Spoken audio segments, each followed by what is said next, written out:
Hey all, Brad here with another quick video. On the bench today, I've got a Sinistar soundboard and speech board. Was sent in by a customer of mine, Benjamin. He was complaining it wasn't working.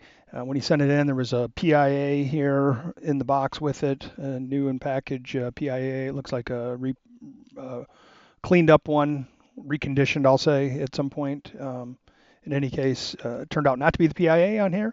Um, which I do get some PIA failures, but typically it's either related to the CPU or the 6810 RAM.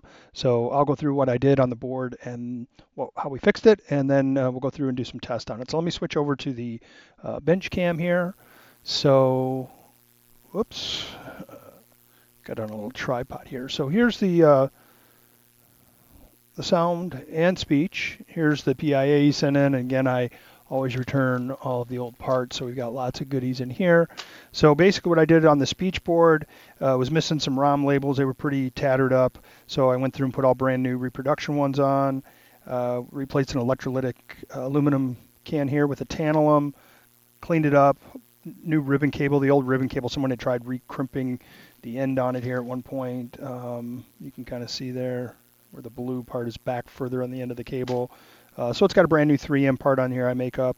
On the soundboard, I've got decoupling caps, 3 tantalums, one here for the CPU, and one down here on the audio amp section. And then let's see, what else do we have here? We put a tantalum up here. There was a aluminum electrolytic there. We've got new electrolytics here. These 3, these 2 are new. All new Molex headers with the square pins. We pulled out the fuses and recrimped the little fuse holders so they have a lot more friction on them. Straightened out the heatsink on the amplifier, touched it up. Same thing on the voltage regulator, put new heatsink compound, tightened all the screws on those. Wiped it all down, cleaned it up. And also his ROM label was missing here.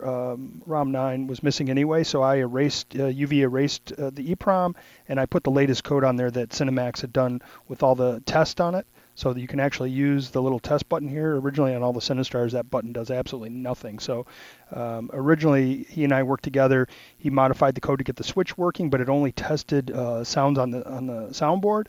And then later we collaborated and he added all of the speech sounds as well. So basically when you press the button, it'll go through and test the D to A converter, digital to analog converter on the soundboard, and then all the speech functions, and it'll just loop infinitely until you cycle power. So anyway, I've got a little remote control on the bench here. I will power it up, and then we'll hit the little test switch here. Sinistar, coward, run, live, hunger, beware. I am Sinistar, coward, run.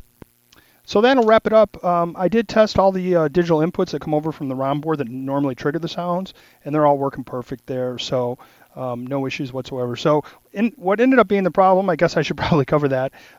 Typically what I'll do is swap out the socketed ICs, which are the ROM and the CPU.